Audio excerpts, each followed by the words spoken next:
off with an opening statement, and then we'll be open for questions. Appreciate you guys being here, as always. It means a lot. And good win for us. I know everyone wants to talk about the amount of threes that we took, so I'll just address that. The elephant in the room. They played zone for 40 minutes, and our players are programmed to, shoot the three if they're open, and that's what, they were obviously clogging it up. And so, of those 53, I think they were all pretty good shots. And we're going to take them. If that's the shots that we're given, we're going to take them. 30 offensive rebounds as well. 31 assists on 39 made baskets. So, it's good basketball. It's maybe unorthodox in the eyes of some, but it's a lot of points, a lot of threes, but we'll take what the defense gives us. If they run us off the three-point line, then we can score inside. So tonight it was a three-point line, and offensive rebounds are the best time to shoot a three. And again, we're programmed to do that too. We get an offensive board, we're always looking to the kick-out three. So good win. I'm proud of our team. A lot of people played a lot of minutes, which is great. Were you surprised at all that they stayed in zone for the whole game as well as you guys were shooting?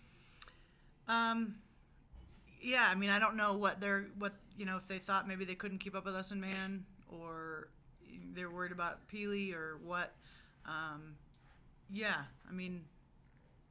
Kinda, but we'll just roll with it. We had a hunch. We talked about them in prepping for the game that they may zone us for 40 minutes, and sure enough, they did. What game one, you talked about how 10 minutes, the intensity level wasn't quite there, but the other 30 it was. What did you think about just your team's intensity level throughout the night? We started off really well. I think we set the tone for the game, and it's hard in those games sometimes when you're up big to maintain a level of intensity. But for the most part, I thought we defended hard. We stopped fouling in the second half. That was a key thing too. They shot 13 free throws in the first half and only 2 in the second half, so that was good. Anytime we were fouling, it just kind of made, in that second quarter, it got a little yucky just because the game was stopped. And we're not, that's not what we want to do. So I'm proud of our players for figuring out in the second half of how to not foul. Well, one thing that stood out in that first quarter is that all 11 baskets were assisted. Yeah. How happy were you with just how the offense was flowing and how you guys were finding the open man there? Yeah, and that's the one thing that I do love about our program is that it's unselfish, and no one is trying to get theirs, and it's the basketball gods reward that. When you kick it and make the extra pass, it's more fun, and then it comes back to you, in kind of a karma way. If I give it up to Liz so she can shoot a better shot, then next time she's going to give it back up to me, and that just snowballs, and it's hard to guard. And so if we can keep that up in closer games, then we're going to be tough to stop. Is he shooting like 70% from three? Decent. Yeah. Do you think, what do you think is working so well right now, the first 2 games for you? I think just like Coach Rob said, we're not forcing anything. Like the stat, I think that all of our first quarter buckets were assists. It's just if we're open, just let it fly. I think that's what she harps on in practice. We do a lot of shooting. Some people might think we do too much, but I think it's awesome. Like if we can shoot the ball more open, like why not? I think no one takes poor shots in that game. I don't think you saw a bad contested shot. They're all wide open. So again, like Coach said, I think if it's open and we're capable and we put the work in, it's just let it fly. How do you think Maddie played today in the first 10 minutes? Yeah, it was good. We weren't on restricted minutes with her, so she could play as long as she could stay in rotation. I wanted to get her more minutes, kind of play through some of the nerves and get the rust off a little bit. I thought she did a nice job. She did a good job, and 3 for 7. She's still finding her sea legs, for lack of a better way to say it, finding her confidence and figuring out where she fits in, and that takes time. But she's a talented player, and I'm hoping she can build on this, because we're gonna need her. What Was it always the intent to pretty much give her the whole second quarter to kind of get her in the Yes, flow? yes, and kind of play through, not being worried about getting come out. Just being able to play through mistakes, play through, just kind of get into the flow. That was intentional to leave her in for that long stretch. Every quarter, defensively, you guys had at least a 10-point margin, and they only scored 14 points at most in any of the quarters. So what does it say about where the defense is at this juncture? And Yeah, we're better than we were last year at this point, but we're going to get tested down at Baylor on Tuesday.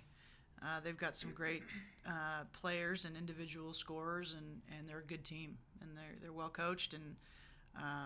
But hopefully, we're preseason non-conference is really figuring out your identity as a team and like what you can hang your hat on and where you need to work on and all that. So we're still learning that, and we weren't perfect tonight defensively. There was quite a few mistakes, but good grief, it's the second game. There should be. It'd be weird if there wasn't. But we are farther ahead than we were a year ago for sure. Izzy, Alissa, your coach talked just briefly about it, but that challenge next week playing Baylor, what have you seen from them? They've seen nothing. Yeah. They've seen nothing, but we have. But you can answer the question. They'll see it tomorrow, though. Yeah, we haven't got that far yet. But we've talked about, preparing, knowing that, whether we're the favorite to win tonight or not, we've got the habits, whether we're up 30 or not, 40, we've got to have good habits so that when we're playing a game that's a 2-point game, we've established some habits in terms of doing things the right way. Also next week, you get that chance to go home to Alaska. Just talk for a second about, what's that experience going to be like? Yeah, I'm blessed to have coaches that will let me go home my senior year and play in front of my state, my family, and just, everybody I grew up around. So, Alaska's a really prideful place, and I have so much support from just the whole state, not just my family. And to go and play in front of them, it's super exciting, and it's going to be something to remember for sure. Coach, how did that kind of come about? Were you a part of that process? Oh, yeah. That all happened? Yes, we wanted to. There's always a tournament up there, and when we got Alissa, we start. And Gavin Peterson does our scheduling, and we talk about it, but we immediately got on that to see if we could get up there. It was important, and we try to. We can't go to Australia, but we do try to go to where our players are from and play. The other thing that's cool is we're going to do an assembly. Her high school's doing an assembly, so we're going to go to that the day before the game. So that'll be cool. So it's just, she's a big deal up there. She's a pretty big deal here too, but she's an even bigger deal there. And I'm excited for her, and I know the team's going to enjoy being with her for that. So we're excited. It'll be a cool opportunity. Thank you guys again for being here. Michelle, Thank you. Michelle, just the voyeuristic today. Thank you guys. Appreciate you being here. Thank you. We'll see you in a couple weeks.